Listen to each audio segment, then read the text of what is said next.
Oke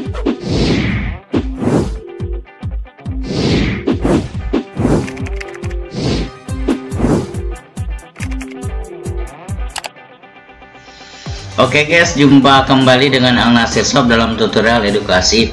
Kali ini ada beberapa permintaan dari rekan-rekan ya, seperti Surabaya, dari Lampung, dari Palembang, ada juga yang dari Hulu dan Hilir, serta dari Kalimantan. Mohon maaf nih untuk orang Kalimantan, saya belum bisa berkunjung kembali, dan mudah-mudahan tutorialnya bisa mengobati masa pembelajaran kita di tengah-tengah pandemi.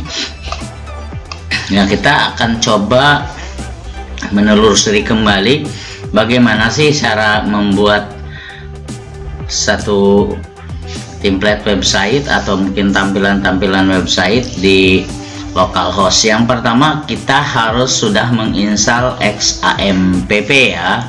Nah, di sini saya sudah ada beberapa XAMPP yang saya simpan, dan ini sangat penting foldernya buat saya. Sangat penting bagi saya karena di sini ada folder di HTTdoc-nya ya, ada donasi, CBT UNBK, galang dana, lapak sayur, marketplace, PPDB, dan seterusnya. Di sini ada banyak ya. Kemudian di XAMPP 1 juga begitu ya, di HTTdoc-nya banyak sekali, ujian online, wisata Asia, dan seterusnya. Nah, kali ini kita akan buka coba XAMPP ya di HTTdoc.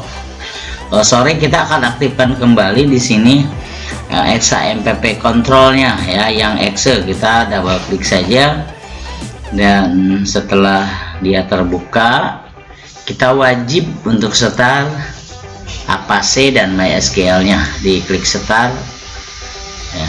Kemudian kalau sudah running dia akan hijau, dan MySQL-nya kita start juga ya.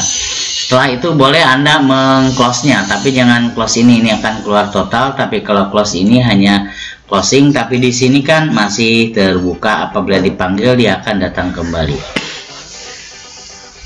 Kita akan coba membuka HTTdoc di sini ya. Di sini ada ABD Store, ada arisan, ada konfigurasi, ada counter, dan lain-lain ya. Yang diminta oleh sahabat-sahabatku di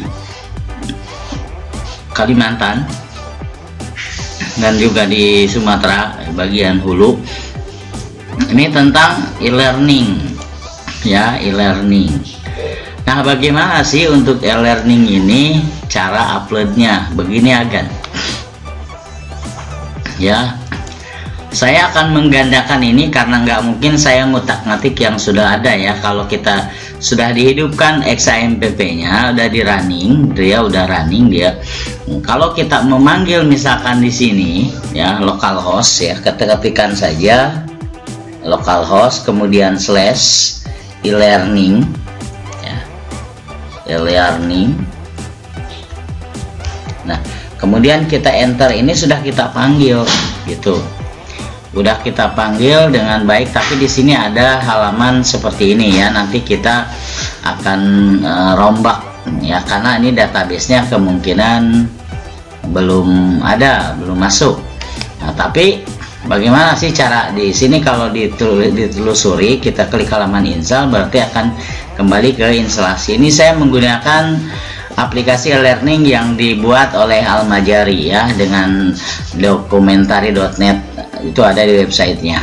Kali ini kita akan membuat sebenarnya kita akan membuat aplikasi ini sebelum naik ke website atau ke control panel ya. Kita akan membuat, coba kita periksa dulu database-nya sudah ada apa belum ya di e-learning ini.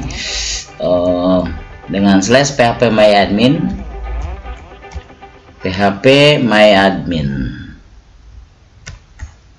Nah, kita enter.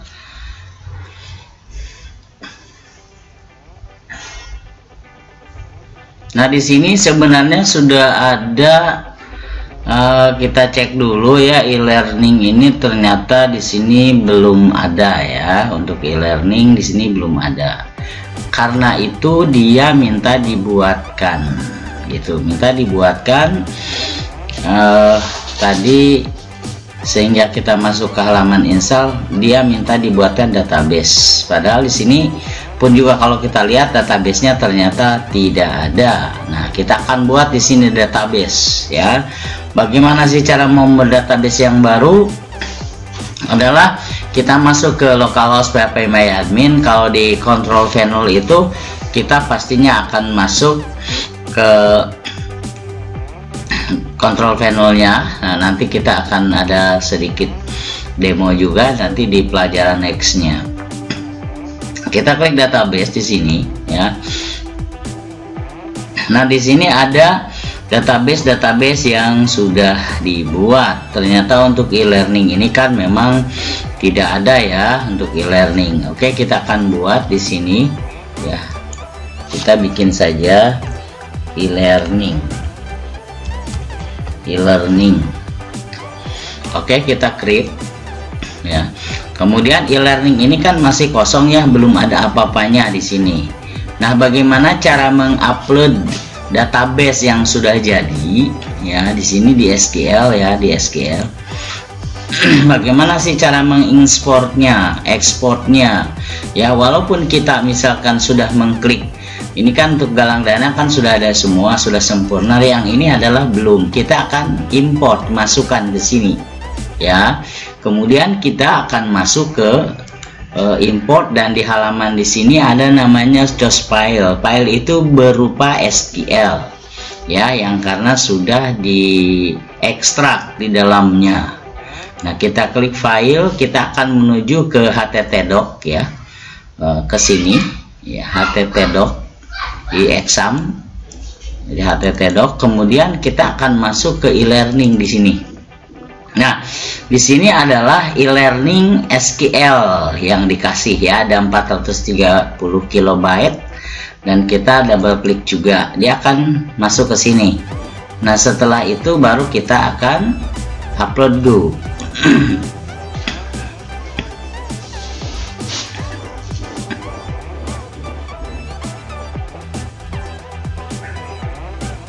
Kita nunggu karena ini ada pengeksporan data. Nah, di sini adalah has been successfully dan sudah selesai ya. Jadi filenya yang diambil adalah seperti ini. Nah, semua sudah ada 22 tabel. Nah, bagaimana kalau kita coba panggil dulu, sudah bisa atau belum? Tentu belum bisa ya, karena belum ada pengaturan-pengaturan di tempat lain ya, e-learning. Nah, seperti ini ya. E-learning ini belum bisa tampil dengan sempurna karena database belum terarah ya, walaupun ini mungkin sudah bisa tapi databasenya belum ya. Kita akan melihat dulu ke dalam database seperti apa ya. Di sini ada, kita masuk dulu ke sini ya, ke folder XAMPP di httdoc itu. Di e-learning ini ada, kita akan melihat database ya. Di sini ada plugin 1, plugin 2, ada juga plugins. Nanti untuk plugin ini kita akan boyong juga nanti ke dalam ya. Di sini ada aplikasi, ada konfigurasi. Nah, di sini ada konfigurasi.php. Saya menggunakan C++ atau boleh juga menggunakan Notepad ya untuk mengedit konfigurasi. Karena ini sudah tersambung, jadi saya double klik. Nah, di sini nggak usah download ulang karena di sini juga masih ada. Nah, di sini ada e-learning sudah oke. Kemudian di sini bawah ada pengaturan database yang harus kita perhatikan ya. Ini konfigurasinya kita lihat dulu. Oke, udah nggak ada ya, kita close aja dulu. Kemudian di sini kita close, kemudian kita masuk ke database ya, ke sini ke PHP, kita double klik juga. Nah, di sini ada, nah ini ada e-learning MySQL. Nah, ini karena sudah e-learning di sananya. Nah, database yang kita buat tadi kan pertama adalah e-learning ya, kemudian localhost root dan tidak ada password, maka di sini tidak bermasalah. Artinya kalaupun dipanggil dia sudah otomatis akan bisa dengan sempurna terbuka ya di localhost.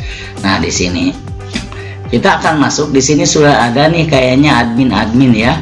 Kemudian login ini kemungkinan tidak bisa masuk karena saya tidak pernah memasukkan admin ya. Dan di sini ada, saya sengaja diganti dengan BIK e-learning Batam Creasindo, itu awal pertama kita akan buat ya. Dan di sini slide show ini juga tidak saya namain satu-satu ya. Kemudian jika ini adalah apa namanya front end yang akan dihadapkan dengan user ya, dengan pengguna. Nah, di sini pengguna akan mengklik dua di sini.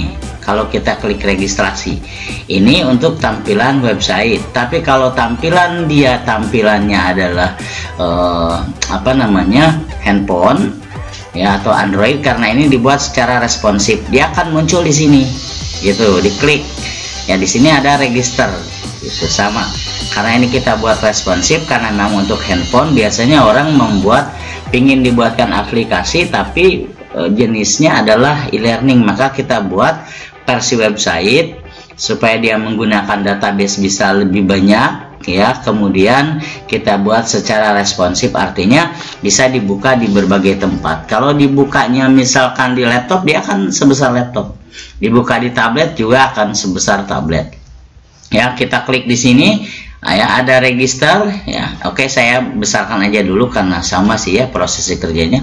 Nah, di sini ada sebagai siswa ya, siswa ini kelas berapa. Kemudian ada sebagai pengajar, sini sebagai guru level apa, nanti akan di dalam diolah. Di sini hanya sebatas password dan yang lain. Ada verifikasi ke dalam database itu sendiri nanti ya, sehingga si admin yang akan masuk, misalkan gini ya, ini deh kalau tidak salah ya, kita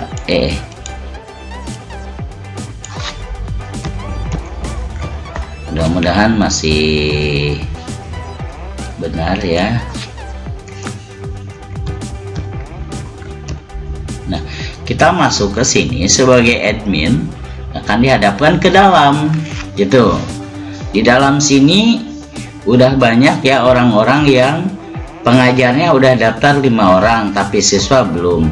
Nah, pengaturan ini bisa diatur di sini. Pertama, untuk slide yang ada di atas ya, dan di pengaturan ini saya klik pengaturan. Nah, klik pengaturan ya.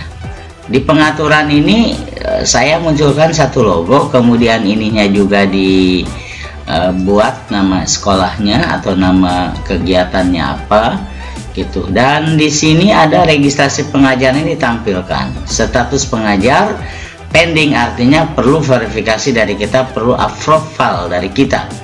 Kalaupun memang ini tidak diaktifkan langsung, berarti dia setelah masuk itu bisa langsung aktif. Tapi untuk siswa memang harus pending ya. Kenapa? Karena nanti ditelaah dulu, ini siswa kita atau bukan, kalau di sekolah ya tentunya.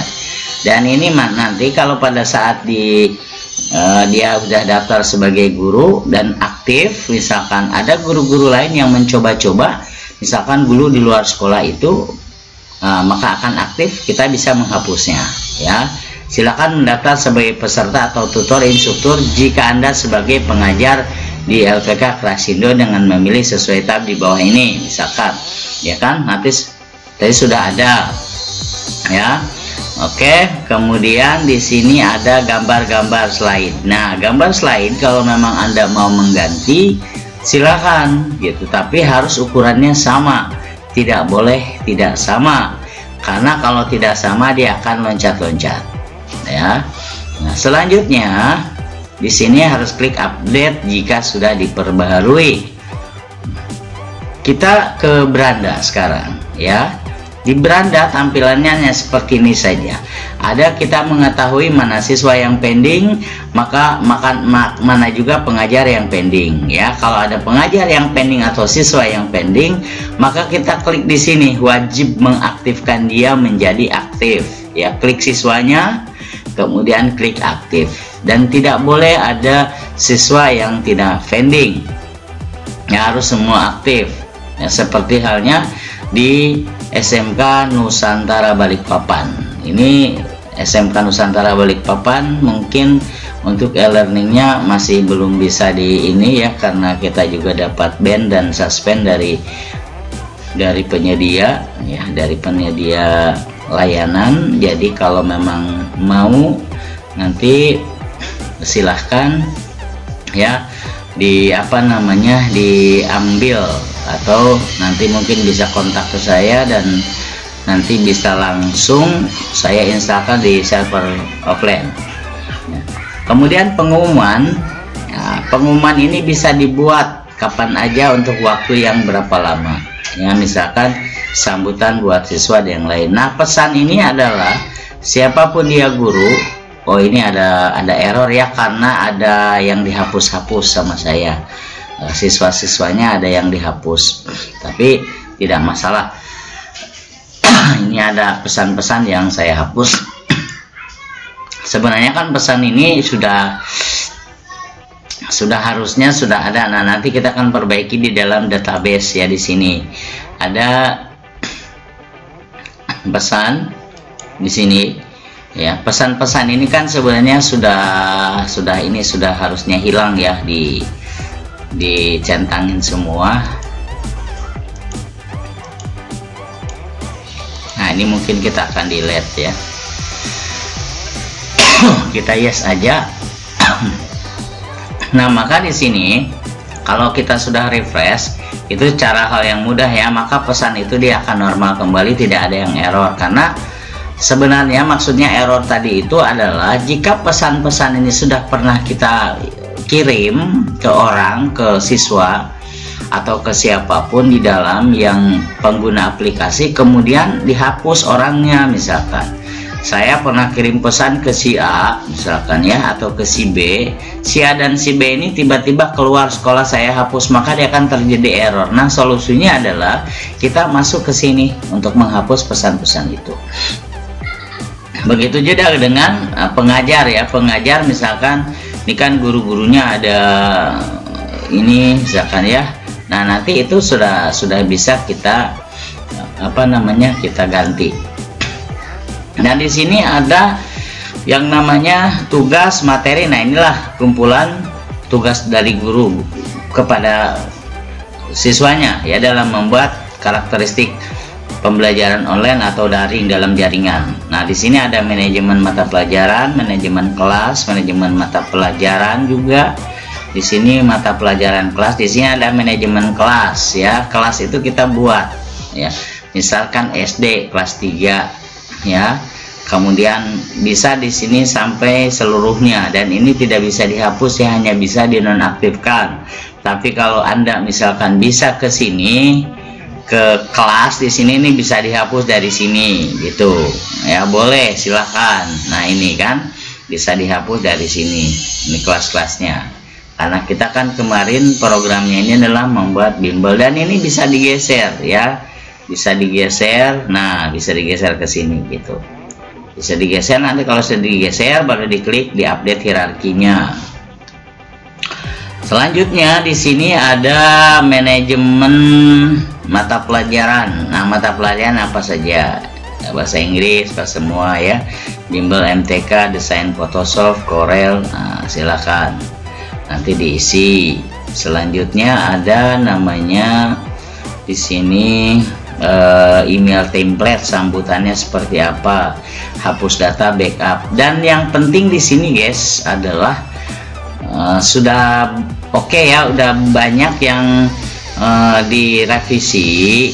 Di sini kan ada export import Excel ya, kemudian di sini juga ada filter siswa. Di sini ada parameter pencarian, ini bisa diklik ya, bukan cuma parameter aja, kita mencari kelas berapa. Kemudian nah, di sini kita misalkan mencari kelas 3 aja, maka seluruh kelas 3 yang di sini itu bisa di ekspor impor ke Excel ya. Dan mungkin untuk plugin-plugin gitu kan nanti akan disertakan sendiri oleh si pembuat setelah kita membayarnya di sini. Itu kan ada plugin-plugin yang sudah terinstall. Nah, plugin ini seperti bank soal ini sudah terpasang.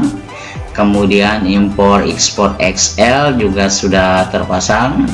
Kemudian ada cetak info login sudah, link terkait, cetak soal tugas ini juga sudah. Nah, ini harga pluginnya ya, boleh konfirmasi sama pemilik ya. Tugas kelompok, nah ini mungkin pengajar bisa membuat tugas di mana setiap kelompok dapat terdiri dari beberapa siswa, dan ini kalau bisa diterapkan di server offline karena online harus menggunakan VPN ya. Seperti cak ini ada beberapa plugin yang satu ini bank soal 400.000, kemudian kedua 100.000, 500, ini 550, 600, 650, ini sudah 650.000 yang dibeli dari Bank Ari ya, atau Almajari. Kemudian ini hapus data adalah menghapus data. Hapus data ini sekarang sudah di ini ya, bisa satu persatu sama koma dan lain sebagainya, dipisahkan tugas ID pisahkan juga dengan koma. Nah, kemudian untuk backup restore di sini perlu Anda ketahui karena sekarang sistem backup itu enggak seluruhnya ya, sejak versi 1,8. Jadi kondisinya aplikasi yang masih di localhost seperti kita sekarang beda caranya nih, di database, kemudian e-learning baru dibuat, nanti diimpor ya, kemudian go. Nah, ini adalah yang tadi kita praktekkan dari awal. Kemudian kalau sudah di hosting seperti apa? Nah, ke MySQL database, bikin menu baru, kemudian create, sama lagi go back. Nanti antara user sama database digabungkan baru di-add jadi satu. Nanti di sini akan dimasukkan, akan muncul ini, maka di sini klik all privilege dan di sini make change ya. Setelah gitu dia akan terbaca. Jadi beda cara membuat di dalam localhost dan juga di control panel admin ya, di my admin. Nah, kalau di hosting seperti itu. Nah, jadi konfigurasi ini harus disesuaikan ya, konfigurasi database ini harus disesuaikan dengan ini. Seperti kita tadi kan buat ya e-learning, kalau ini kan new e-learning ya. Nah, jadi kita buat misalkan localhost root, passwordnya kita tidak pakai maka dikosongin ya. Yang mana? Yang ini ya, yang ini. Nah, ini kan localhost root, kita kan tadi di dalam aplikasi contoh di sini adalah yang new e-learning, sedangkan kita di sini adalah e-learning saja sesuai dengan database panggil yang kita buat ya, yang di sini yang e-learning. Kalau memang Anda membuatnya new e-learning ya harus new e-learning di sana juga. Itu yang terpenting, harus disesuaikan database, maka setelah itu akan terbawa dengan sempurna dengan baik ke sini ya. Kemudian apabila Anda lupa password, jangan menghubungi ke sini ya, dan ini memang saya belum ganti. Nah, bagaimana cara mengganti seluruh ya, ini misalkan portal PPS online yang menjadi portal sekolah kita, bisa nanti kita ada tutorial selanjutnya di dalam membuat dan mengolah e-learning. Terima kasih, sekian. Dan mudah-mudahan Anda yang sudah request sama kami bisa terobati.